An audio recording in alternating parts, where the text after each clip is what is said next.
Okay, so we are sitting down for another episode of Badass Records podcast. If things go well and I turn this around next week, it'll be episode number 69. Perfect. Last week's guest was, I think, a teeny tiny bit bummed that he was off by a number. But, yeah, well, I totally deserve that number with the band name, right? Right. I guess. So hanging with Jesse Cates of Sexy Accident. You got it. Fascinating name. So I want to dive into the band a little bit later, but just origin story on the name. Less exciting maybe than you think. Right. So originally the band was called Jesse Cates and the Sexy Accident, like a Harry Potter novel. Sure.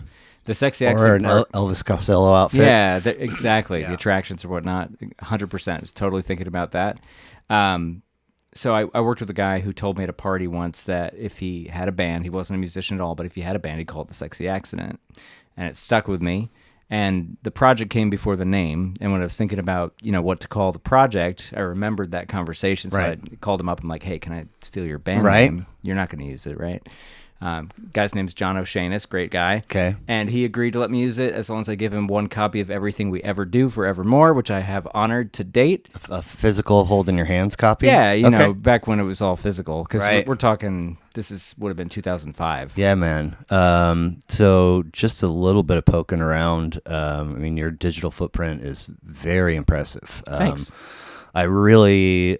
I've had a few blog projects with college newspaper staff buddies and contributed and run them. So things looking nice and being, crisp and clean and easy to find and organized is appealing to me. So, obviously you have a Bandcamp, and you have a Twitter, a Facebook, and an Instagram, and then the website. I think I deleted the Twitter recently. Oh, did you really? Yeah, okay. Other than that, yes.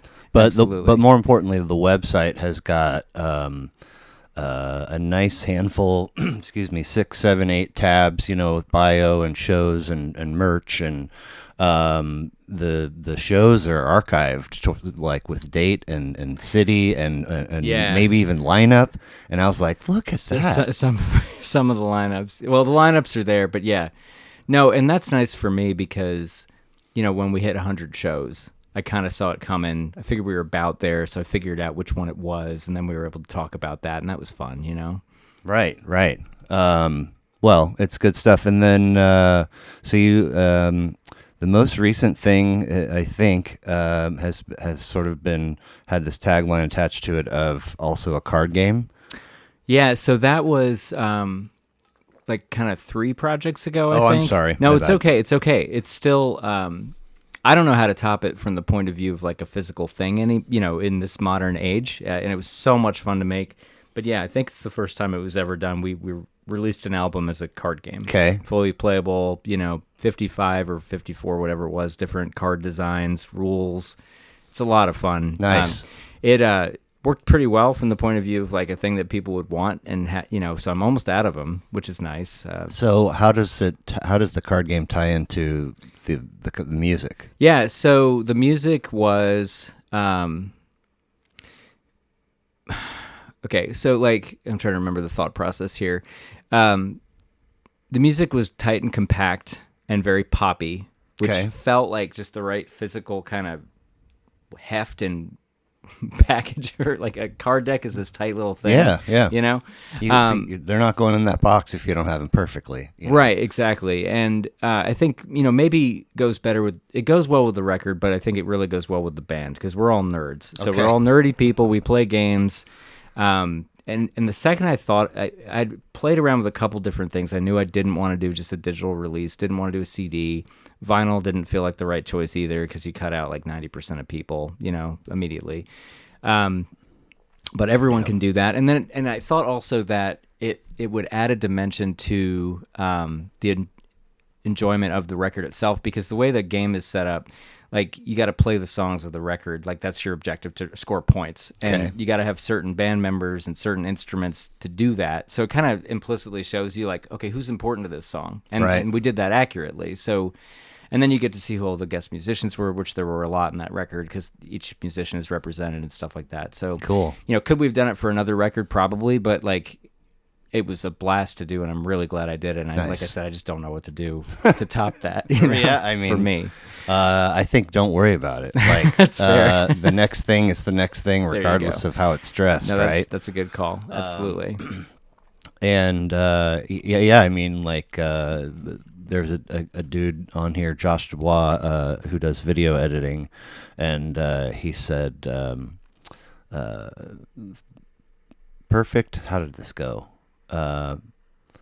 Finished is always better than perfect, Sure. or something like that. And it's Yeah. like, you know what? We're never gonna get through a thing, I don't think, and be like, I love 100% of every detail that went into that and the final product. It's gonna have,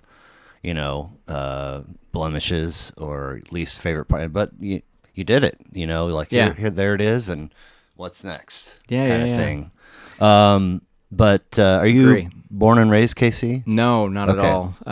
Grew up on the East Coast up until high school. Ended up Okay. in Georgia for high school, and then went to college in Pennsylvania, and then Okay. came here for my first grown-up job. Where in Georgia? Atlanta. Okay. Suburb or Yeah, in? for sure, suburb, like northern suburb, Sandy Springs. Okay. I did 3 years as a young person in Gwinnett County. Very close, I think. Little I don't, Burn, close to Stone Mountain. Yeah, so maybe not super close. Honestly, I don't really understand the geography well because I was like a kid and drove like an idiot, right? So it's like I would go to like the places that I knew, go to the mall, go to what I understood, Sure. go to my friends' houses. But I go back there now for work, which has been a blast because my parents still live there, so it's cool. Okay. So siblings? Yeah, two siblings, Okay. one brother, sister. Sisters in Austin, brothers in Virginia Beach. Okay. And you said Pennsylvania for college? Where? Yeah, Carnegie Mellon in Pittsburgh. Okay. I've been skating ice hockey Wednesday nights with a guy from Pittsburgh for the last year. Rad. And I mean, and consequently, I went to Philly for a hot second in August. But a lot of hype about Pittsburgh, and it makes me interested to check it out. I'm not so sure how quickly I would visit Philly again, just based on where we were for a minute. But Fair. but it Pittsburgh sounds like was pretty sleepy when I was there, Okay. but I loved it. I mean, if you're not into rain clouds all the time, don't go because that would hit me pretty hard. The clouds would roll in September, and then they would not leave till March. Sometimes you wouldn't get a sunny day until Right. March, so that was hard. that is But lots of great experiences and friends. I love the city; it's beautiful. cool. And I believe I saw somewhere creative writing degree.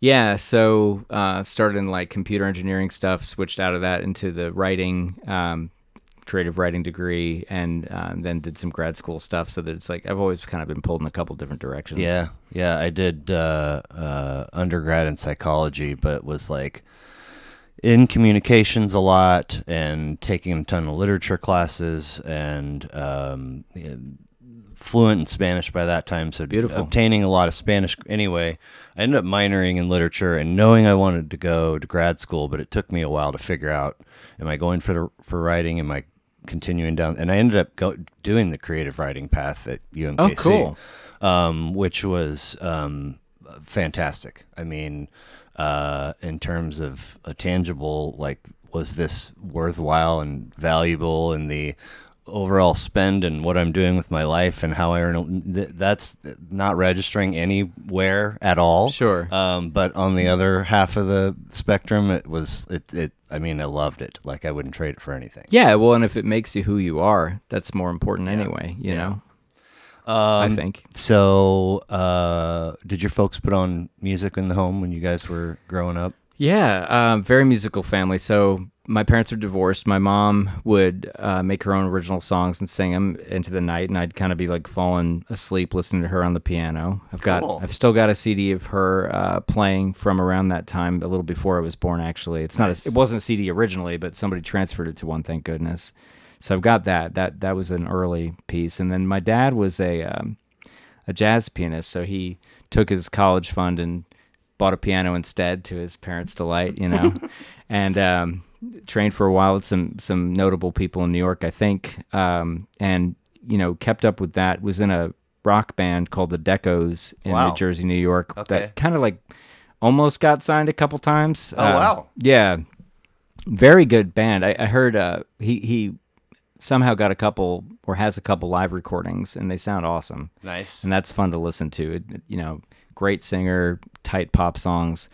And then my stepmother went to school for musical theater, I think, or for theater at least, but she sang. So everyone in the house was doing something. And my grandparents, we'd be there for Christmas, and like my grandfather had a whole case of harmonicas, so that was his jam. So we'd all just kind of Wow. like do stuff like Christmas carols together and things Meaning like that. what you think of when you think of a guitar player who's got like 7 or 12 guitars, because they all have a different feel and sound and all. He's got all these different harmonicas for that reason. I think they're all in different keys. So Oh, you interesting. can get like a chromatic harmonica, but so I was a kid. So like, how many really was it? It was probably like a case of like 8 or 10. It's more than one. Yeah, and they had a nice box, and he was freaking great at it. Nice. And he's a World War II era guy, so Yep. he probably played it when he was away from home and all that. And so he'd start playing that. And my stepmom would sing. My dad would play piano. Dang, I played clarinet at the time, like just band stuff, like school band. still cool. No, it was awesome. Those are some of my favorite memories. And then with the split parents, like if Yeah. I played a school concert, like everybody would come together, and that was like the only time that everybody would come together, Sure. so that felt really good. So the music kind of got into me that way too. How old were you when they split? Oh, 5. 5. Okay, yeah. Yeah. For sure. I led this first half of my life thinking I was precisely this age, and then the latter part of it, I've been like, it's somewhere in this 3-year window. Like, I'm not sure exactly, but are you confident? I'm sure it was when I was 5. Okay. I have vague memories of being told about it. Right. But yeah, I mean, that's hazy, and it could be you Right. know, fake. Right. Yeah, those memories weird. The occasions where it is everybody together is like fascinating. Like, you would never think about it as an intact family or whatever, but once you are and you experience that, you're like, It's this is a really trip. notable. Yeah. Or like the occasional wedding. Mhm, It doesn't happen very often. No, weddings, graduations, funerals, Right, concerts, sporting events, I guess, maybe sometime. So was there a first album that you sort of fell in love with or purchased, like a first purchase that started your collection? Or I was a cassette guy. I mean, there was 8 tracks and vinyl around, but Some of my first record purchases are super embarrassing. I'll cover that if you want. But Sure. like the first thing that comes to mind is I used to be, as a little kid, obsessed with a Bruce Springsteen record that my dad would play on a reel-to-reel tape player, but I don't know what the record was. Oh, wow, But I would okay. like demand he play it constantly on the reel-to-reel, and I'd run around the room with a pair of maracas and Sure. make a horrible racket, I'm sure. My first CD purchase was the maxi single of "I Want to Sex You Up," which is about the most horrible thing that I could imagine saying on a podcast. I'm blanking on the artist. I can't even remember either. It's not Boys to Men. No, it's it's this '90s like it's not horrible. Belle Biv DeVoe. That would be respectable in an Right. ironic way, right? I mean, white dude with the frosty tips. It wasn't Vanilla Ice. No. But it Right. was a duo, like a white dude and a black dude, Yeah. maybe. Anyway, Color Me Bad. There it is. Double There it D. is. Double D. Yeah. Pretty horrible. But I mean, that was a jam for. I mean, I loved it. the world I did was like too. 11 or Yeah. whatever. Yeah. I'm probably wrong about that, but Still. I'm not confident in that age. That's researchable though. How about first show? I mean, I assume you're a concert That's guy. a security question, my friend. What does that mean? I'm just teasing, Oh, but you okay. know how they like make you fill out those things for your bank about like what you're getting, how you get access. Yes, That's, it is. That's a security question. What is your mother's maiden name, by the way? Well, I've been joking about this with a friend of mine at work, so that's why it was right on the tip of my tongue. Gotcha, Because like gotcha. she'll like try to get me to disclose all this information, like just drop it in as a joke, and then she's Wow. like, "Security question," you know. So That's hilarious. I mean, I'll talk about it. No, I can't, dude. I'm too aware that this is an issue. Okay, fair enough. So any memorable shows across your concert going life? How about that? Oh goodness. Well, there's been lots of those. One certainly ties into one of the records I picked, which is Okay. by the band Quadiliacha. So Atlanta metal punk band. Right. They were friends of mine in high school, so I Okay. went to school with them. So some of my favorite early concert memories were going to see them at an all-ages venue called the Somber Reptile in Atlanta. Nice. And these were guys who, like, I'd see in the hall and then suddenly up on a stage, like, shredding. And they were really freaking good. Like, this was not, like... I mean, early days, maybe they weren't incredible, I'm guessing. But by the time they were done, they were monsters. Wow. Like, really could play and toured all over the place, played hundreds of shows. Another show of theirs that really sticks out is I was alone for the summer in Pittsburgh. Some friends were supposed to stay, they did not, so it was like kind of by myself. Like wouldn't see anybody for the weekend. Didn't have a car, and it was pretty blue. But like one Saturday, like I hadn't spoken to anyone for like 24 hours. I'm in my apartment by myself, just looking for shows. Google wasn't a thing yet. Yeah, pre-internet, Right. pre-cell phone. Well, there was something. Okay. There was like some kind of website. I don't think Google happened yet, but like there was like a Pittsburgh show website, and I was just looking through it, and it's like Quadiliacha. I'm like, what the hell, you know? And then it's like, what day? Today. Okay. Where can I get to this? And it turned out like it was at a house like around the corner from where I Get outta lived, here. and I just ran out the door because it was already like 8:00. Okay. Ran out the door, and I get there, and they're loading their amps in. It's my friends loading their amps in. I had no idea they were coming To start the show. to start. They were just like loading in, then they played Nice. like an hour later. Nice. And they ripped, you know, it was just so good. And so, yeah, both those shows, you know, some of the early shows, that show, their shows generally just really stick out for me. So I got to jump in and Sure. say that your answer to that question made me realize that I think I goofed your list up a little bit. Oh, okay. Was yours the one that said actually scratch such and such and replace it with this? Yeah, but that's okay. Okay. That was the one that I was going to put in. Okay. So we've covered it. My now. bad. My Yeah, bad. It's okay. Okay, cool. So Sexy Accident is not your first band, correct? No. My first band, like that was a band, was Pedestrian Survival Jump in Pittsburgh, Pennsylvania. Okay. Played all of one show. Okay. You're 6-string, right? Yeah. Okay. Yeah, I play guitar. And from there? So that band, you know, put out like a little EP on like CDRs, and then I went to started a band called Whitford, which was an instrumental band. Okay. Did that for probably 3 or 4 years. Played a bunch of shows in and around Pittsburgh, and put out 2 records. I Nice. still like them. You know, they're full of, you talk about perfection. Not that, you know, it was we recorded live to reel, and you know, we were kind of good. Some of the band members were better than others. Sure. Most of them, all of them were better than me. I was the weak link for sure. I was the guitar player. I wrote the songs to a great degree, but like wasn't the best player. Are you on vocals too? There's no singing in this band. It was instrumental. Okay. But do you have that? Oh yeah. And the Sexy Accident on the singer. Yes. Okay. Yeah. I meant to also mention, and correct me if I get this wrong. I'm gonna love your new boyfriend. Yeah. That looks like it was shot professionally. Oh, The sure. video? Yeah. It's a great video. I love that video. Well, that's Morgan Cooper, who's now directing the new Bel Air Okay. for Peacock. Okay. Interesting. Yeah, the Fresh Prince of Bel Air, the redo on Right. that. Yeah. Right. So how old is that? I thought that video the song was relatively new. Am I wrong in that? That would be, I think 2018. Oh, okay. Yeah. It's well. okay.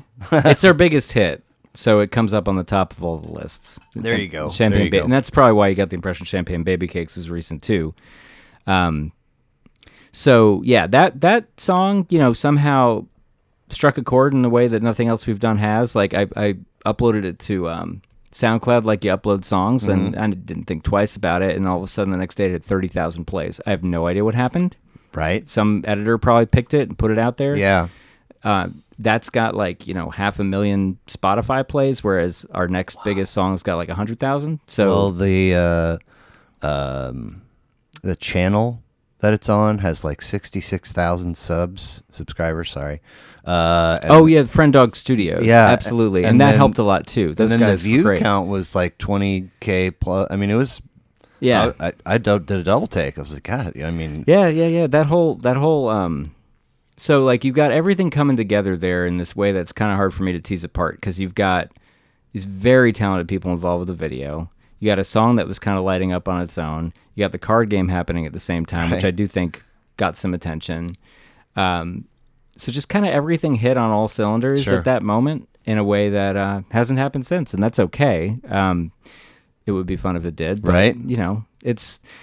I'm not really capable of trying to write for a result in terms of like a song, and I think that song I think it's the only song I've written where I can truly say like I don't think I've heard that sentiment expressed. Like it's not supposed to be ironic or sarcastic, like right. And I think some people think it is, but it's not.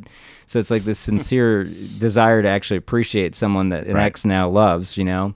And I can't come up with that song that someone else has written, and that makes me feel pretty good. Yeah. There's probably one out there, but like certainly not common. Right. Okay, so I cut you off though. You were in the outfit that had one gig, and then the instrumental band, right? Yeah. And after that, well, then I moved here, and how did this go? I started a band. I was thinking kind of along the lines of Whitford, and it was called Bando Calrissian, and nice. like that was another instrumental band. 2 trumpets, guitar, bass, drums. We never really gelled into anything. Okay. There's a little 2-track CD. And then I was reading this book by Julia Cameron called The Artist's Way, which is about like a bunch of things about like, you know, moving on. And I was having a really hard time kind of finding the right thing here. And a big part of that book is about how you don't let anything block you. And so I had spent a lot of time trying to find collaborators, and I wasn't getting the collaborators that I needed. So I went and did a solo loop record, like just guitar live looping before the tech was particularly good. Like the tech I used, like there was no undo. Like if you made a mistake, you were ruined for the song. Okay. And the way it worked was the prior layers would gradually fade down. And so I kind of built these compositions around like a rolling, you know, it wasn't improv, but a rolling sort of line after line after line. And the old lines are fading down, the new lines are coming in, it would just work. And I had some pretty good success with that. Like I was getting a lot of shows opening for good bands, like the Stella Link or Nameless Numberhead Man around that time, Beanon. So suddenly I was like getting on stage. I did a tour to Boston and back, got some last minute gigs at like the Hideout in Chicago, which was a really nice venue. Yeah. Opened for like this karate spin-off band. The Wilco dudes were hanging out. Like it was huge, and it came out of nowhere at the last minute because I think like when you're a solo person and you're putting yourself out there and you've got something that's at least somewhat interesting, like people just want to help you. And so this promoter, like they had a drop and they just put me on the show. And then I did that tour with my wife. And so like with one person in the band, like the money was enough to like pay for the hotel and for dinner. Sure. Which was nice. Yeah. And get to see some places. It was such a great time, like sleeping on venue floors sometimes, staying with friends other times, probably about 10 dates. Not a big thing. Only time I've really done anything like that, unfortunately. Like I'd love to. I've got kids. I got a day job, you know. But like, it was a blast. And by the time I came back, like everything changed at that point in terms of like being able to kind of recruit people to play in a band with me. Like they'd see like the tour dates, they'd see the recording, they'd see whatever, the website that looks good. You know, it was just like it gave me enough credibility to do what I really wanted to do, which was the Sexy Accident. Okay. And that's kind of always what I really wanted to do. The reason I did the instrumental like path part was, and I loved this guy, so don't take it too hard, Jim, but like my drummer at the time, like was really critical of my singing and my lyrics as well. It kind of just shut me down for like 4 or 5 years, and I just stopped writing lyrics and singing. Damn. But I always wanted to do it. And so after the looping stuff, I'm just like, it's time, gonna do this. And that was 2005, had a kid on the way, finished the first record a couple months before he was born, and it's been that ever since. And, you know, it's probably the project I'll die with, you know, right. Just why not? Man, that's awesome. But you are cut from the cloth that can play and sing at the same time. I mean, that's a special. Well, that wasn't easy.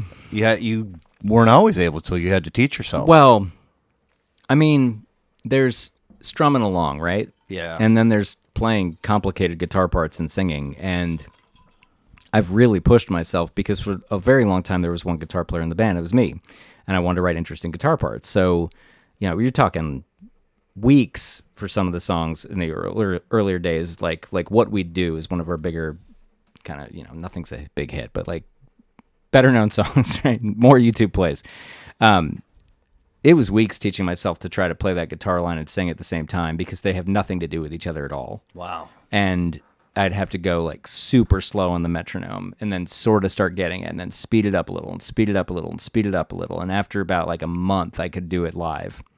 And if I can jump in real quick. Sure.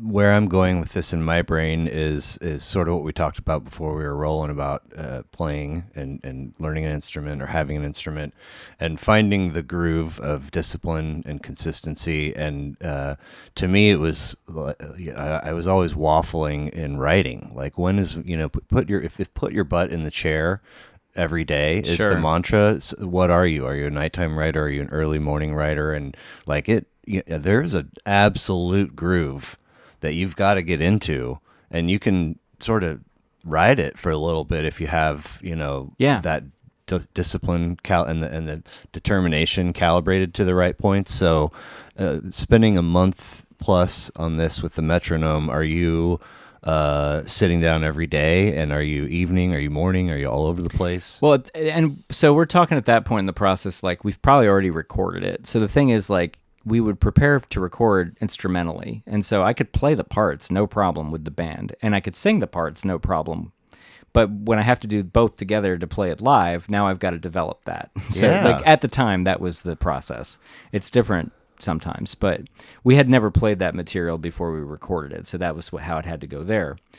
And so to answer your question, probably you're talking about like, it wasn't a ton of time, like 15 minutes a night for about a month. Okay. But like what I find is you're not being pulled away from life to not for that, Okay. like, I mean, I'm pretty steady at putting about 10, 15 hours a week into all this stuff one way or another. And there's all the different things involved, we just played a show last weekend, so all the time I had was about rehearsing. Yeah. And I went through a nice routine, to your point, last winter, where I watched a Rick Beato interview with Sting about how he writes, and I stole his method of writing, not the style, but the method. And I just did that weekly, one song a week for about 10 weeks last winter. Okay. Now, what's interesting to me about that is, like, I didn't want to keep doing that after 10 weeks. I'm like, I'm done. This is not my career. Yeah. It's my part-time profession. I'm super serious about it, but I love a lot of things, and I don't know if being a professional songwriter, like, if that was all I did, if that's really what I would want to do. Right. So I'm kind of with you. Huh. Yeah. So to record the stuff, the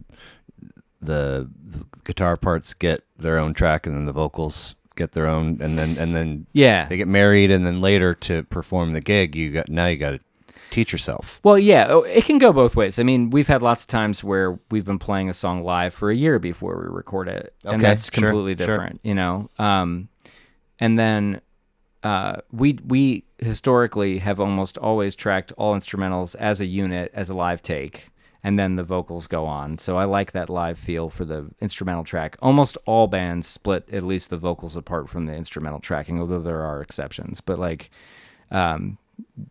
I don't think we've ever tried to record a studio track with the vocals at the same time as the band. Okay.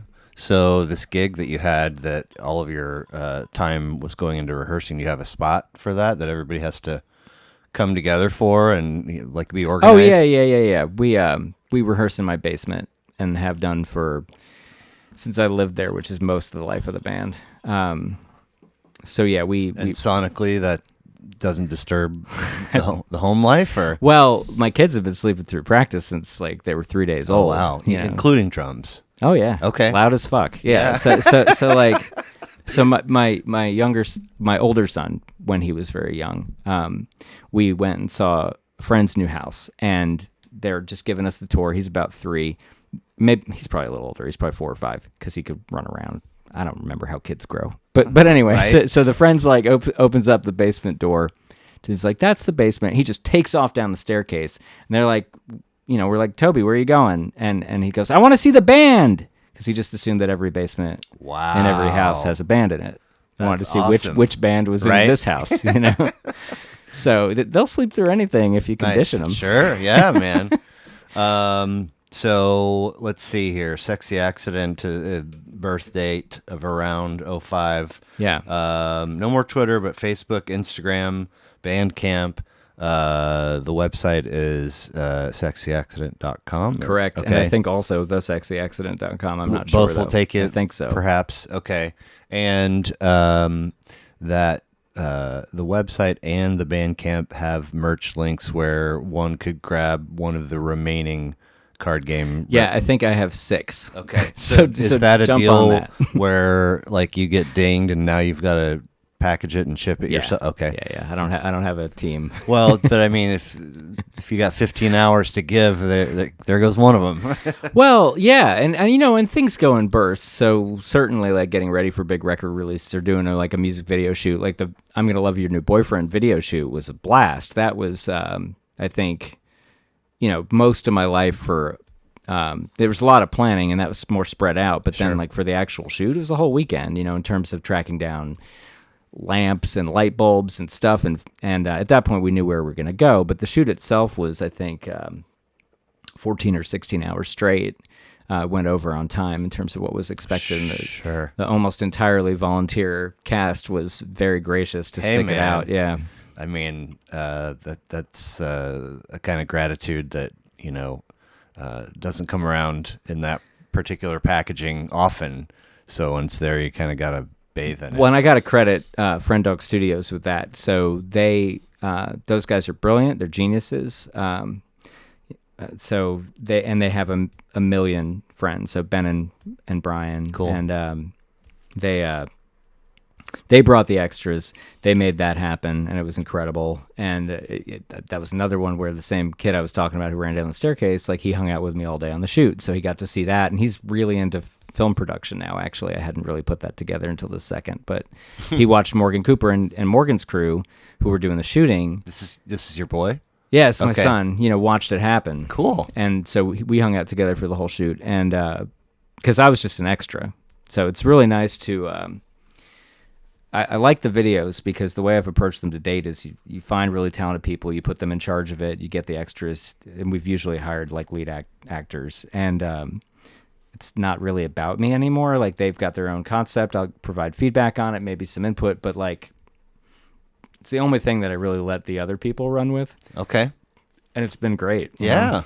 Yeah. Sometimes you got to let go of stuff, and the end result, you're like, should I do that with more it's things? the most letting go I do. Like, right. I got to credit also, like, Steve Fisk, our producer for many, many years, like, brought a ton to the sound of the band and the records, and he's an amazing man. So he's been awesome to work with. Well, if you're all right with it, I'd like to move in the direction of your list. Sure. And so we're okay to tackle the remaining 5 from the Oh, 6? yeah, Okay. yeah. So the nerd in me likes chronological, so I typically do that. Okay. I think I did for years, which... I'm glad you did that, because, like, I couldn't remember.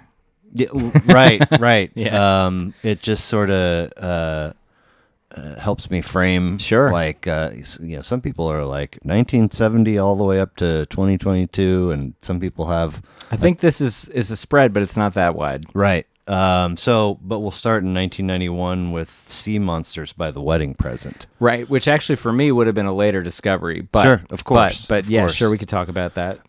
10 tracks, 43 minutes, third record of 9 for them. Who is The Wedding Present, and how did you discover them? The Wedding Present is one of my favorite bands of all time, and I didn't find them until they were touring their 96 record, which was Saturnalia. So that would have been a number of records after that one, because they were very prolific. So they were always putting out a record or two. They have a huge discography. They do, and it's slowed down of late, but it's still going. And Sure. David Gedge is a great songwriter, and he's had a rotating cast of characters. And I did notice the parallel there, if I may. oh, sure. Well, I mean, you do something long enough and without, well, they had commercial success to a degree that I've never come close to.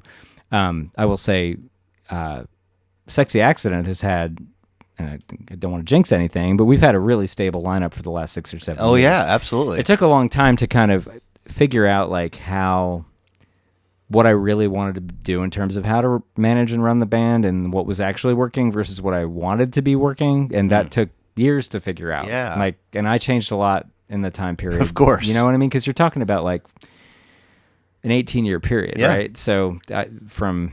Could have multiple lives in there. Jesus, what age even is that? So 27, is that right? 27 to now I'm 45. That's crazy. So yeah, I've changed a lot in that time period. Absolutely.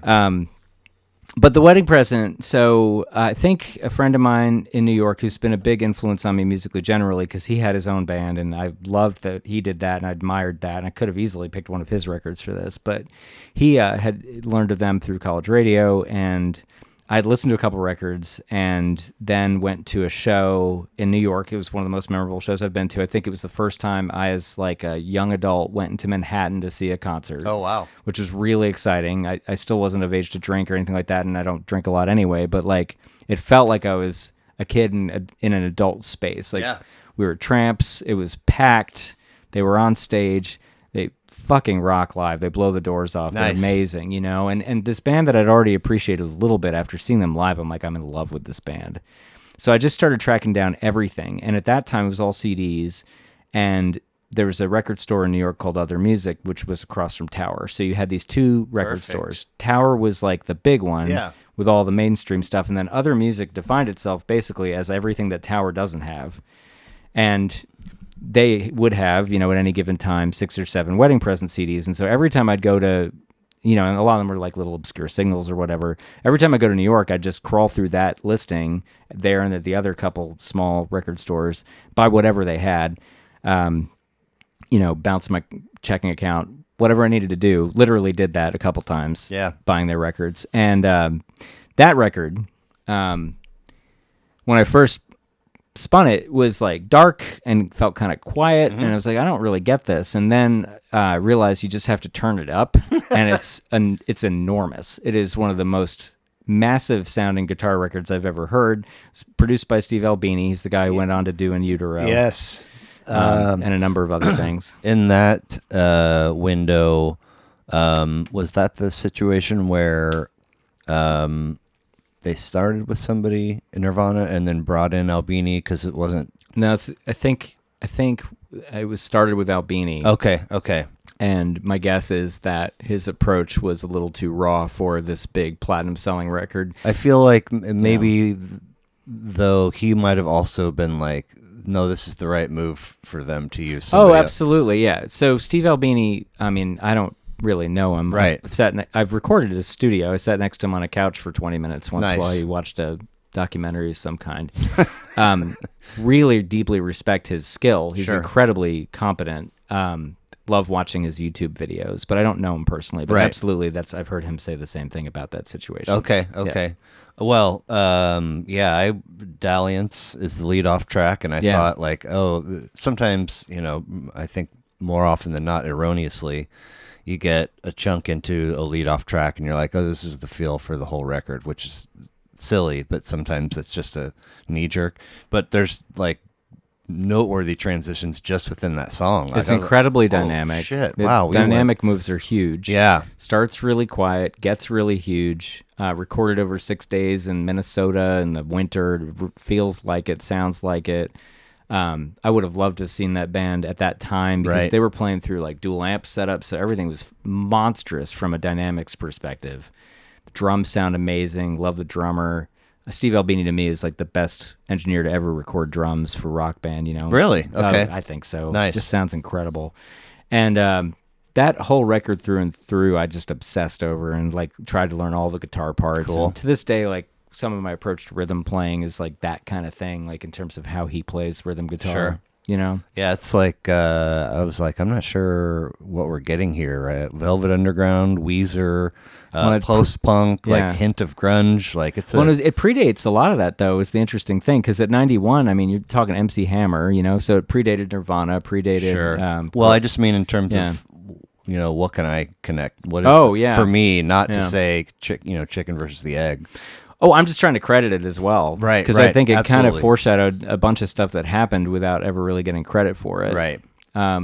But yeah, so I think you're drawing good connections, but it's more minimal than a lot of that. It's more British, like it's more Yes. even though he's like wailing about like he's got a very distinctive voice. It's been described as a math teacher throwing a cutlery drawer down a staircase while moaning about his ex-girlfriend. Wow. That's the sound of the That is band. thought out. Yeah, that was an NME writer or something. I was a nerd about this band, man. I was obsessed Sure. with this band. So I dug, I think it was track 5, Rotterdam, and then all great. a lot of cool stuff happening in the 10th track and closer, Octopussy. Yeah, that's a beautiful song with a weird name. Yeah, well, it's James Bond It was a film. weird name when they named the James Bond film too. Right. And he, for whatever reason, decided that every song on that record would have a single word title. So that's part of the thing too. Yeah. And Heather is a great head fake because it's not about a person named Heather. But it's one of 2 consecutive tracks that have a female first Right. name, right? Right. But Carolyn's actually about a person named Carolyn. Interesting. Yeah. Supposedly, you know. Right. Well, if we leap a year ahead, Wish by The Cure. Right. 12 songs, 66 minutes, 9th of 13 for them, and the 3rd Cure record to appear on a list for an episode here. Cool. And all right in that window. We had recently somebody did Kiss Me, Kiss Me, Kiss Me, which I think was right before this one. And previously somebody had Disintegration, which I think was right before that. Yeah, that might be right. It might be the other way around. But, But you're close. but all sort of in an early 90s window Right. ish. Oh, late 80s for Disintegration. Yes, Yeah. correct. Yep. But yes. And a lot of people wouldn't pick Wish as like their favorite Cure record, and I'm not saying it is, but like your assignment to me was like records that changed your life. Yeah. And so that one hit me at the time it came out. Okay. I remember I used to have like this basement little room of mine to just kind of like play video games and listen to. I had nothing but a chair, a little TV, and a stereo. And I caught somehow on a Atlanta radio station the extended like 7-minute version of High, which is really repetitive but beautiful, and it's got all those cool guitar lines. I didn't play guitar yet, Right. and that sound of it just sucked me in, and Cool. I was just obsessed with trying to tape that off the radio, which I don't think I ever managed to do, and I didn't actually hear that remix again until years and years later. But loved that song, and that record brought me into The Cure, and then I went through the whole catalog from there. Sure. Well, I forever had them in this box of this is what they sound like, and this is what they look like, and I respect it for what it is, but it's not really my cup of tea. And then listening to those other 2 records, I was like, oh, there's a way more complex animal than that, and immediately ratcheted up my respect and admiration. However, for this one, I think I like what they're doing way more than those 2. Like there's, it's almost like more sophisticated, intentional, leaning more, I think, into the craft of creation, and instead of sort of letting emotions kind of lead the way. Super crafted for sure. Yeah. Yeah. I think Open might be the coolest Cure song I've ever heard. I mean, and then High and Friday I'm in Love. They're almost, up there with those. Yeah. I really like. Yeah, exactly. I mean, some big hits on that, and again, just like where you are at the time, right, as a person. Yeah. Like, so Yeah. I'm young, just learning to drive, so I'm like driving around at night, blasting that record, and I'll never forget that. You know what I mean? It's just like that. That was the sound of me discovering the kind of music that I'd really love as an adult. Yeah. And they also, I mean, I'm not positive on this, but in terms of track length, I felt like they were just really going for it. Not necessarily intentionally, but if fleshed out, this is a 6.5 minute runtime. Then Yeah, they're not so afraid be of it. that. Yeah, Exactly. which is Yeah, and they'd been doing that for a really long Okay, time, to their okay. credit. That goes back to A Forest. It goes to Disintegration. Okay. They probably have some, I don't know if there are really long songs on Boys Don't Cry, but there might be. But yeah, that band, somehow, I guess just through sheer talent and skill, was able to do whatever the fuck they wanted and did it. And Yeah. I think they always have. And this was their, commercially, this was their biggest success, which I think Is that right? that's what Okay. their wiki said. Cool. But I think that somebody on here once said, good movement of a particular unit is almost always largely credited to the one that came right before it. Like, so, if Disintegration and Kiss Me, Kiss Me, Kiss Me kind of moved, the sales needle for them, then there were a lot more folks that were perhaps Ready. eager to get this one when it came out. Yeah. I don't know. No, that makes sense. And then, I think unlike those two records, like, they had really catchy hits though. But they did, right? They did. So it's hard to make that comparison. I just remember at the time, like Friday I'm in Love being freaking everywhere. Like, that's a great song, and I love the way it's like a sped up tape machine to get part of the sound. It's like a half step higher than it should be, or whatever it is. So again, a single year leap lands us with Icky Mettle by Archers of Loaf. Yep. What a name. First of 5 for them, the last of which came out last year and was their first in 24 years. I was there for that. Nice. Yeah, I went to St. Louis to see them, and I've been following Eric Bachman. He's one of the few people who I've loved since then and has never let me down. Nice. Like all his projects, all of his work, I love it all. Crooked Fingers, Barry Black, which is his like obscure instrumental stuff. Crooked Fingers sounds familiar. Yeah, so that's what he did after the Archers split. Well, he did Barry Black first, but then he did Crooked Fingers, and I love Crooked Fingers, incredible work. And then there's a couple singles he did with, oh god, I'm spacing on names, but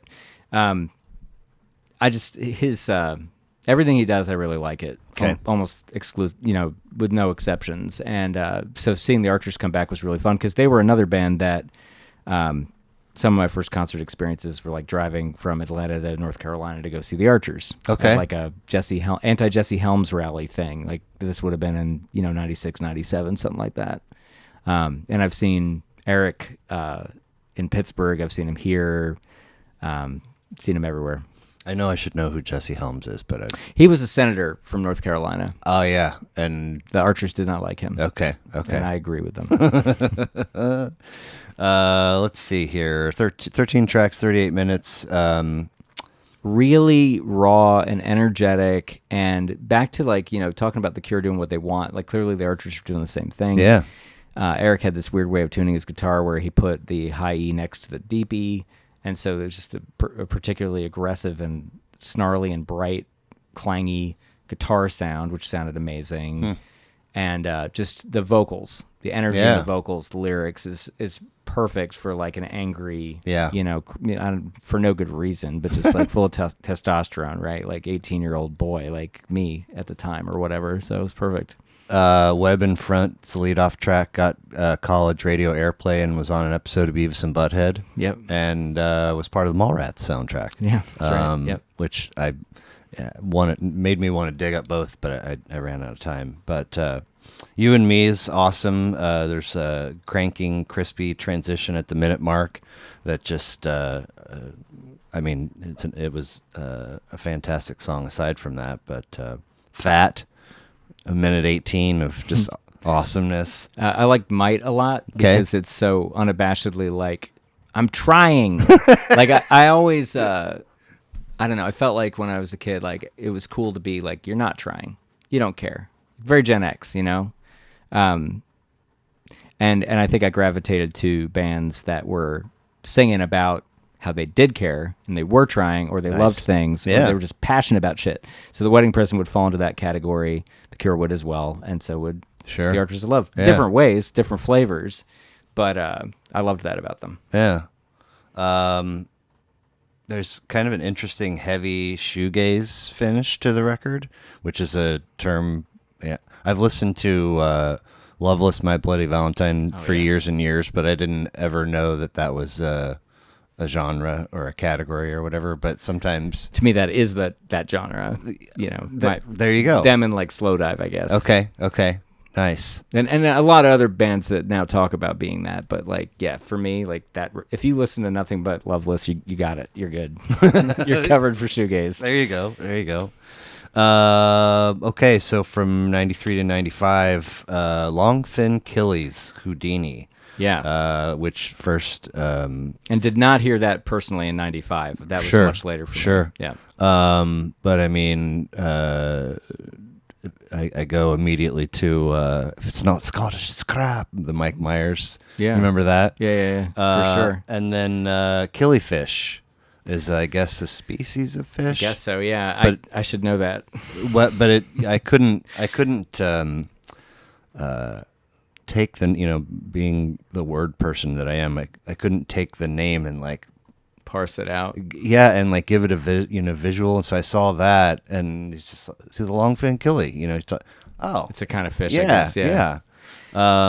So another person who's never let me down, Luke Sutherland. Okay, the leader of that band, went on to do a bunch of other projects. Published novelist. Absolutely. So you talk about the writing, and he did a play at one point. Well, he wrote the novel. They turned it into a play. He would play the soundtrack live, doing crazy guitar ambience and stuff like that. He's currently the stage violinist for Mogwai, so he's still in music. Like he'll play shows with them. Right. And he came out with a new project. I can't remember the name of it, just last year. But anyway, yeah, so that record to me is extremely hard to pin down. I'd be curious what you think, but like, it doesn't sound like much to me else. When I put, one of these records on, I'm not like completely dialed in because I'm also trying to learn a little bit about the artist Sure. and the record. So very quickly I saw Can influence, and I was like, I'm on board. Oh yeah. I can hear that. Yep. And so I love, this is my favorite from your list. There's just a lot happening that I don't know, rubs me the right way. Same. Very fun, very cool stuff, and made me curious to they didn't put out much, right? There's no. Only a band probably for like 6 years, maybe 3 full lengths, and maybe some EPs. Yeah, okay. And the EPs are amazing. There's a cover of you can't even get. I don't think you can hear them unless you track down the CDs. I don't think they're streaming. But like, there's a cover of "Angel" by Madonna. That's cool. Incredible. Like, it's so weird. But yeah, they're instrumentally and musically really. I keep saying weird, odd. So there's like this whole Celtic kind of like traditional bouzouki kind of instruments going on, like a bunch of strange acoustic instruments. Sure. But then they're doing like a bunch of prog shit, like where it's in 7, and then the drummer's playing all kinds of percussion that's not a normal drum kit. It just, to me, just sounds like it's from another planet. Right. Oh, there's a couple tracks on there where it's like, you sort of traditionally speaking, have a home base, right? And maybe depending on the band and the song, you venture off from it, but you can always sort of see where it is. There's a couple of those where I was like, I don't know what just happened. Like, I know, I didn't not enjoy it, but it's sort of like when you see what was the name of that film, Memento. And it ends, and it's like I kind of know what happened, but I'm also not sure on a whole bunch of levels. Well, there's a couple tracks like I remember driving around. Specifically, I'd play them on road trips, and I remember driving into New York City a couple times, hearing them, and I'd have it blasted. And that's a dangerous thing to do with that band, because you'll just get sucked into the groove and like careen off the road if you're not careful, because like it's just hypnotic, right? Yeah, it's amazing. Well, it's there's I almost said a minute ago, a lulling to shoegaze or loveless, but this is almost like a beckoning kind of comfort. So it's like inviting you in to get comfortable, and then you can just be like, whoa, I just lost a few minutes there. Yeah, and some of the songs will blast your head off. Like there's a great the Buttergut EP, again, hard to track down, but like that thing it's got some blasts that are right up there with like shoegaze, but they're coming out of like acoustic instruments. Yeah. So they're coming off of like violins or like saxophones or whatever. It's crazy. It's a great, great band that very few people know because they just didn't have any real commercial success. They had lots of critical success. Right. The same guy who got me into The Wedding Present hosted them when they played a couple shows at the Bowery Ballroom in New York. So he was they were staying at his house in New Jersey. And the Village Voice gave the preview of their show like 5 stars, like, you must go, telling everyone in the city, you got to go to this band. They're amazing. Nobody came. Like both shows, it was like, Chris and a couple of his friends and like maybe 3 other people in New York and Manhattan with this incredible band, 2 nights. Nobody comes. Like, that was just kind of the story of that band, unfortunately. Okay. Well. And then they got in a horrible bus wreck. Yeah. Yeah, and that's when Luke began writing, which again to me like is I'd love to talk to him someday. I get the impression that he's just very serious about his work and all that, but like that back to Discipline, he was stuck in a hospital bed for 6 months. Yeah, man. And that's when he wrote his first novel. Right? And that's fucking rad. Yeah, it is. Yeah. I mean, after you coming out of that, I love that hospital stay because look what happened. As I'm not being totally serious, yeah. silver lining kind of. Oh, sure, but yeah, just the kind of like indomitable spirit, right? Like he's down for the count. He's not wasting his time. He's making some work. Yeah. Well, their wiki was teeny, but there were 3 fun facts from it. Okay. All 3 LPs named for public icons who died at early ages: Harry Houdini, Rudolph Valentino, who I had to look up, an Italian silent filmmaker in the U.S., and Amelia Earhart, which I just thought was very touching. I mean, on all 3 fronts. Yep. Bass player Colin Gregg. Post breakup performs music under the moniker Wilma Cakebread. I gotta check that out. And then David Turner, drums and percussion, lives in London, records his own music under the nickname Disco Haircut Astronaut. Yeah, I think I looked him up on MySpace. Okay, wow. Listen to that. All right. I'm a little worried that his character, like there's a character that's very unpleasant in the first novel. And part of me wonders if it's about him, but that's just speculation. Interesting. Yeah. So is it track 2, I think? How I Blew It. Yeah, for sure. How I Blew It, Houdini. One of the coolest tracks I've heard in a long time, and no affiliation with the fact that the album's name is in that track. It just stood out as super cool to me. All guitar harmonics and atmosphere. And speaking of A+ for them and song title names, The Heads of Dead Surfers, Unconscious Gangs of Men. I mean, all of them are witty and clever in some kind of way, but they're literary. Like, it's how it feels to me. Right. Like, this guy's digging deep for his references, and the song Valentino is amazing on the second record, and there's depth. He's saying things, and he's saying sometimes very provocative things, but like they're nestled in there in this kind of like blanket of instrumentation. You can kind of miss it if you don't pay attention. Right. So for number 5, this was where we depart from that sort of early-ish chronology. Yeah, and we leap all the way to 2003 with 1972 by Josh Rouse. Yeah. 4th of 14 albums, 10 tracks, 43 minutes. He seems like a real fascinating dude, which mostly I'm gleaning just from... Oh, my God. I totally spaced on handing these out as we went it's through okay. them. But, yeah, I can hold them up. Yeah. But, yeah, just I don't know why, but that cover art is intriguing. His sound is intriguing. How did his work wind up in your lap? So... This is a great concert story. This was it might have been the same summer of like Loneliness in Pittsburgh, but in fact, I think it was. Do you have a song named that? I don't. Okay, I mean, might want to jot it down. No. Or a chapter, perhaps. Loneliness in Pittsburgh. It was the most alone time I've experienced as a person. So, this is in the window where you looked up the show and yes, same window. And in fact, so on this occasion, I got an email from a guy who had been in a band with me, and he knew I loved this band called Lullaby for the Working Class, who were from Nebraska. And one of them went on to be the producer behind like Connor Oberst's stuff and all that, like Bright Eyes and all that. Oh, yeah. So But at the time, they had this big, like, almost like classical ensemble, but playing kind of indie tunes. It was like 9 or 10 musicians, cello, violins, very orchestral. It was orchestral music, but it was like indie songs. And they got this email from a friend saying, hey, Lullaby for the Working Class is playing this one-off word-of-mouth show, unpromoted, at this tea house, like this Saturday. So I go by myself, and say that my wife-to-be might have been there with me, but I don't remember. I'll have to ask her tonight. But like either way, like small number concerts and stand-up shows for me, like not always by myself, but when I do wind up going by myself, people are like, and I'm like, no, I literally can just be me and enjoy. Sometimes they hit different. Yeah, right. So on this occasion, this is how it went down. So going to the Zenith Tea House. And it's the opening band, and there's a crowd of about 15 people there, maybe 12 people, something like that.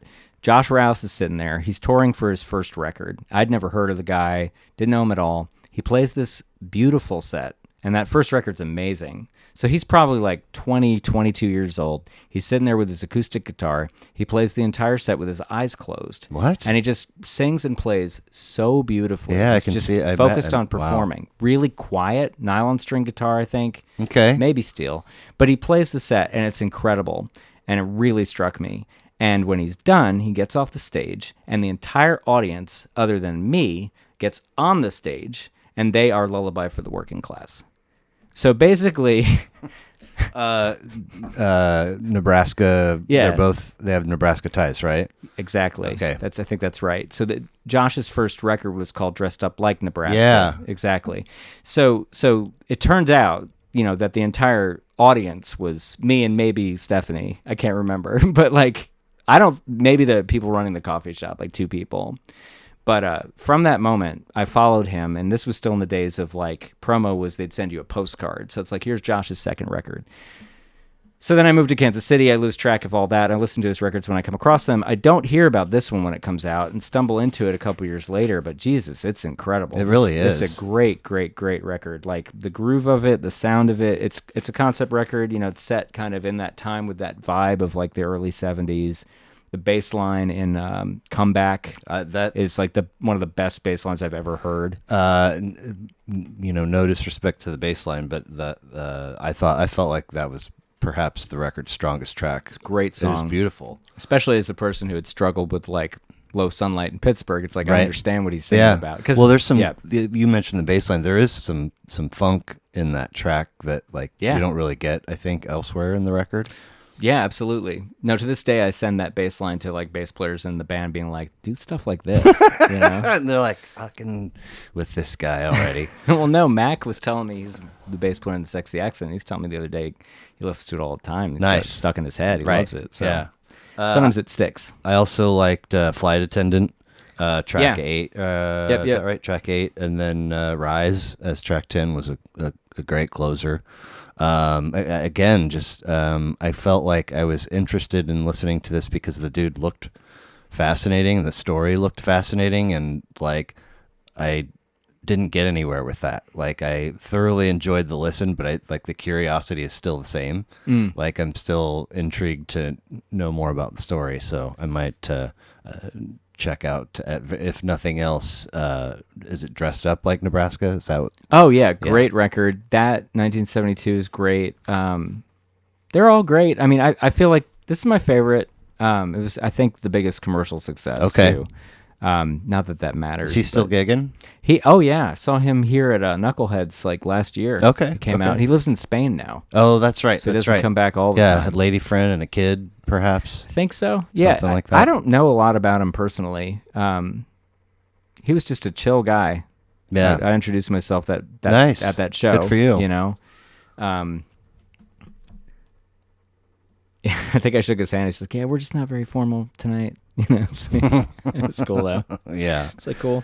So, what's been the best and the worst elements of sort of coming up in the KC music scene and being in it for as long as you have? Oh, I mean, I think, and it could just be in my head. I think the hardest part about it is I feel like I'm kind of not really in it. I mean, I am. But I think that for Kansas City generally, a lot of people have friends that they grew up with. It's a very local town. Right. And I love that about it because it feels like a real place. So like having lived in Atlanta, where at the time like everyone was moving there when I lived there because the Olympics were coming, businesses were coming. It was just growing like crazy. Right. Weird. It had very little true kind of local identity. Sure. You know, and there's the questionable history in a lot of ways. But like, so I think that I would love to just feel like I was truly a part of it more than I do. But I think it could just be my head too. You know, I'm not really sure. I know a lot of the musicians in town. I really enjoy talking to them. They're great. Played lots of great shows. I mean, you're the first person to walk in here and instantly recognize the Shiner shirt. Is that right? That seems really strange to me. Well, like I could have told you they play High Watts too, but that's also because I know Paul. Right. And I know what studio that was recorded at, I believe. I think that's a West End record. Well, so let's for a moment assume that you're accurate. Like what? I always, the whole thing is sort of like looking under the couch cushions of the world. Like, what is it? What do we need to do to improve that feeling for you personally? No, you don't need to do anything. You know what I mean? So there are so many people who've been so welcoming and so great. Like, Steve Tulipon at the Record Bar is awesome. He's always been great to work with as a booking agent and person setting up shows. Mini Bar is theirs too, and you've had a couple. Yep. Okay. So played lots of shows at the old Record Bar and at the Mini Bar, and I'm pretty sure Steve would help me play a show at the big Record Bar. Part of my thing is like wanting to bring the crowd for the venue, and we have a modest following, but we've never been like this massive band in Kansas City or anything like that. Just never hit that way. Okay. We have fans, we have friends, so it's just like. Nothing needs to be done. Okay. I think it's also one of these things where, you can't control what the world wants. I love the music that I make. I feel like I do what I want to do.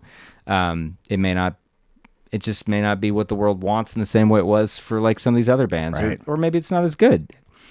And I just need to keep working on it, which is what I'm going to do. Sure. Excellent. I love that. So often up for debate for me in these conversations, and had I not sat down to do this, it never would have crossed my mind because I'm an album guy. But releasing full-length LPs is no longer the way to go. It's EPs and singles. True, false, or depends on the artist and the circumstance? I think it depends on what you care about. Right. Certainly, if you want to like get the love of the algorithm, you want to have steady releases. It's a dangerous love. Well, it's just you got to hit it pretty big before it really matters. I know that my band has had more streams than a lot of Kansas City bands, but it's still not that much money. A million streams is $1,000 if you're lucky. I think that's the math. Okay, interesting. I've always wanted to know. It's about right. Okay, I think it's 1/10 of a penny per play. So it's like, you chase the algorithm. What are you doing? Right. I do find it gratifying to know that people all over the world are listening to our tunes, and they are. Sure. Seeing the unwrapped numbers is nice. The shows is more of an immediate and personal connection. Right. That seems to be much more capricious anyway. That's more about what you do to get, the word out, tell people about it, try to make some new connections, all that. So for me, make what you want to make. Right. I mean, even if you make a full-length album, you could always drip out some singles before it and then do the album. Right. I really love the album as a work of art. Same. I also love EPs, though. Mm-hmm. Singles, I don't really have strong feelings about one way or the other, but we're doing some this year. Like right now, we're doing 2-track singles all year is our plan. Like, so we're going to do a new song and then a twisted version of an old one, like something different. We've got 2-track singles, like the old A-sides and B-sides. Yeah, you know what I mean? That's what I thought you meant. Yeah, exactly. I love it. Well, it's a funny sentence, right? But that's the idea. But it wiggles the radar, and it's funny pokes at the because curiosity. then you get into annoying stuff like the Copyright Office won't let you do a copyright application on a 2-track record in the same way they will a 5-track record. Like, wow. It's not creative enough to warrant album treatment, so you got to do each song individually. So like your stupid copyright costs double. So it's like little silly things like that are like dumb when you're like a little band, because like $100 doesn't matter to Taylor Swift, but like when you're a little band and you're trying to do 5 singles and now your copyright fees are $1,000 instead of $500, and even that's a lot because when you do an album, it's $100. So this is way more info than you want. No, but it's the 4th episode I did was a singer-songwriter from Lawrence, and she had dropped an LP the previous year. Yeah. And then had a couple singles, and then she had a brand new one that wasn't even up yet, and she'd sent it to me. And so I know exactly what I need to know inside these softwares, and they're capable of way more than I could even begin to tell you. Yeah. So I was like, and so we listened in the middle of our interview. We listened to 3 of her tracks. Cool. 2 older and the one that wasn't even out yet. And then later, I had to drop them in and match things up time-wise. Yeah. And I do have a TikTok, and I was hitting it hard until the holidays, and it kind of fell off, and so I'm way behind on getting stuff uploaded. But at the time, I upload all the TikToks I made that had her songs in them. They all got muted, and it's like violation. And I'm like, it's her. Dude, she's the person. Don't get me started. So for the last EP, we shot all these really smart TikTok videos because we're like, we're gonna do the new format. So like my son, who's now the videographer, right? He's really good. We did all these great like stop motion things, this, that, more work than you're supposed to put in a TikTok video. That's not the idea. But so we dripped out like these cool TikToks leading up to the singles, and everything was fine. Sorry, that's my alarm saying it's time for me to read to my son, which I would love to be doing if I were at home, but it's okay. But it's the summertime, he's happy. So like what are their ages? He's 12. Okay. So I still try to read to him every night. Yeah. It doesn't happen every night, but I try to. But my older son's 17. Okay. So we had these videos where they're out there. They got the views. It was nice. The second our EP went to distribution, when it got picked up by the agreements where it's like you're going to get a tiny bit of streaming revenue from TikTok, TikTok doesn't want to pay any of that. Oh. So I guess, or like they thought I was violating the copyright by not, because you're supposed to embed the song from TikTok. I know. So they muted all of my promo videos for the music that I own. Same, yeah. And then I tried to use the web form. That thing's just a graveyard. I sent them all the right paperwork. They never replied. They never looked at it. Never got unmuted. That is really disheartening. I'm just like, I'm done with TikTok. Wow. I just don't even care anymore. Right. Which is a great commercial move on my part. I'm joking. Okay. It's not a good move. This is where it's like, I've got the 15 hours. I'm not going to spend it chasing TikTok muting. But you could, in a blink of an eye, like, all my 15 hours are gone, and I'm actually not even finished with, what I set out to do anyway. That's right. Not careful. So, if the art you create could be summarized in a word or a phrase, for how you want folks to remember it or you, what would that word or phrase be? Okay, word or phrase. Okay. Either or sentence or rambling paragraph, whatever. Yeah. Well, it's a really good question. I just don't know if I've ever really thought about it before.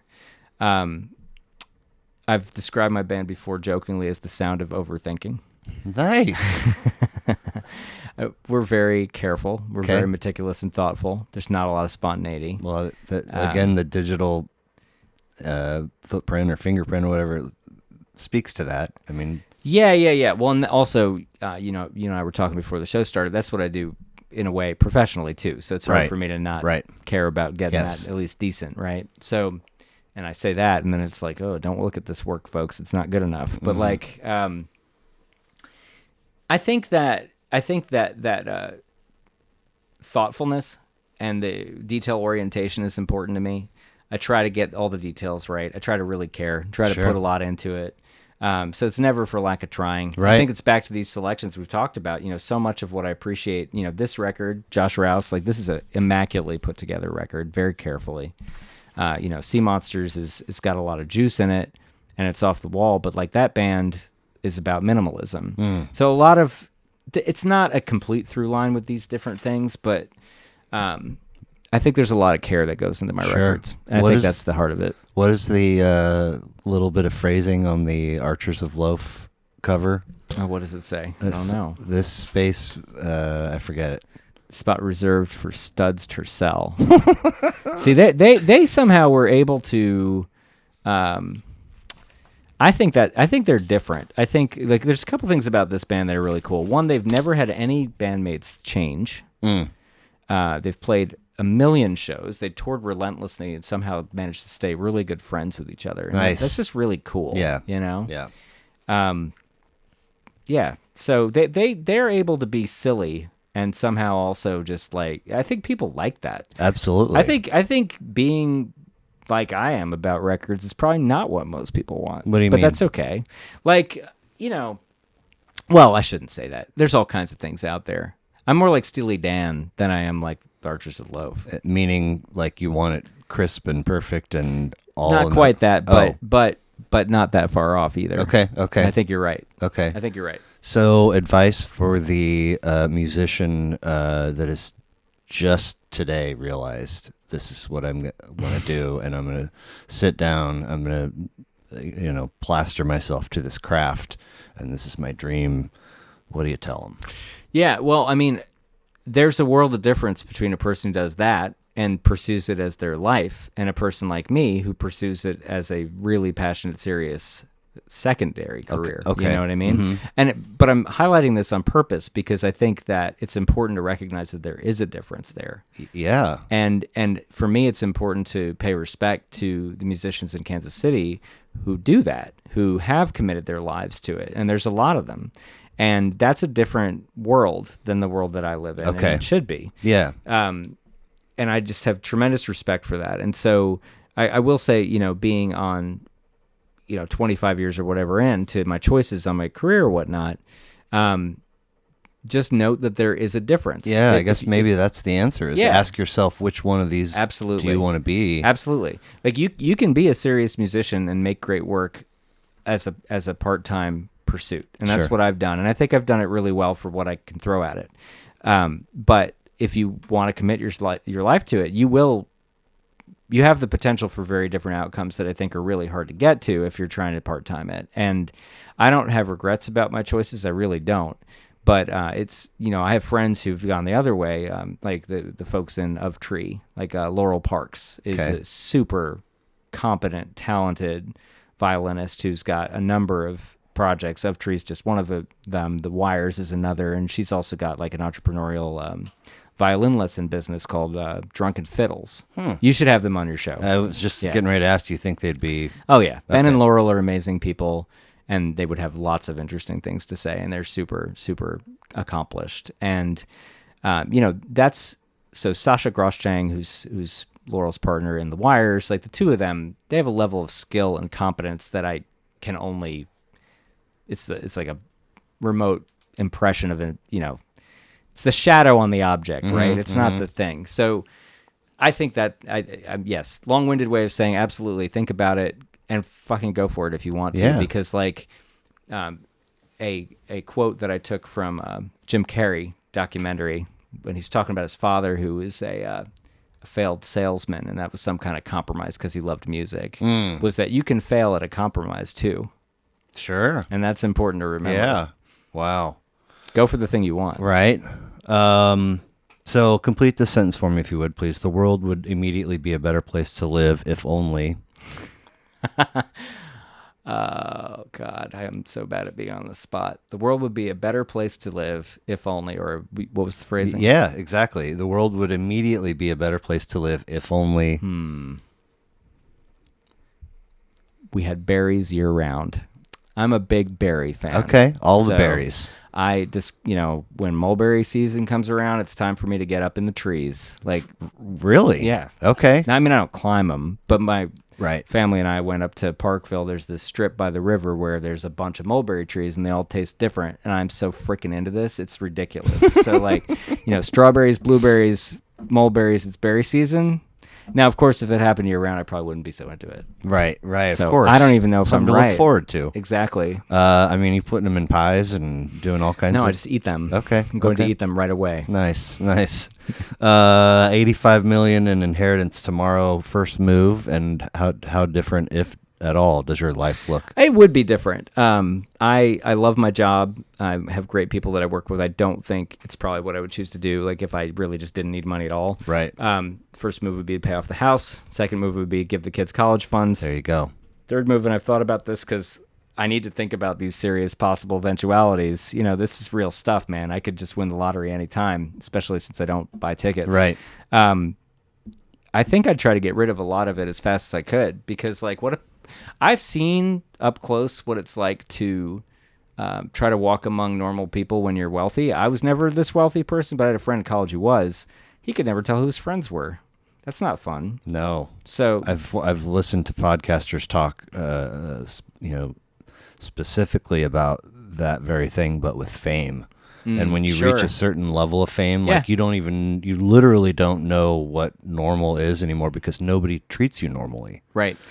Absolutely. Yeah. So, and I think this is why celebs date celebs and all that. Because hopefully you understand it, you know, but, I would probably try to get rid of, I would want to be able to do whatever I want on like relatively modest terms forevermore and not have to do a day job.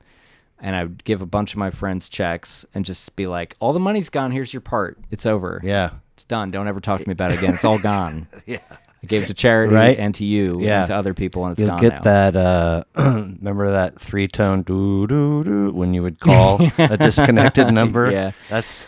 Well, one of my bandmates, you know, she, Camry Ivory, classy person. So she went on Jeopardy, and then at the record bar, we did a night where, you know, the episode was coming out live, so we all went to watch it. So, you know, a couple hundred, 100 people, 150 people. There are lots of people at the record bar. She has lots of friends. And we're watching her on Jeopardy, and then she wins. And she wins about 10 grand. It's like, awesome. And, of course, this happened, like, months before, and she knows she won, so she's at the bar. And then right after that, like, Steve Tulipana or whoever gets on and kind of yells out, it's like, all your checks are covered. So it's like Camry had spent a significant portion of this winning money on the party where we watched her win. So wow. Super classy and super cool. Absolutely. Thing to do. Yeah. That's great. You know, it's that kind of move I found very inspiring. She was bandmate, very special bandmate for a really long time. I say special because there was a period where we were the only members of the band. Okay. There had been a touring fiasco. And, so the two of us were the band for a while. And it was a lot of fun. Sure. Played a lot of acoustic shows. So, one last time, Sexy Accident. It does not have a the, right? No, it's the Sexy Accident. Okay, my bad. Yeah, no, it's okay. The Sexy Accident. I talk about it both ways. Website, sexyaccident.com. There's an Instagram, a Facebook, a Bandcamp. What am I leaving out?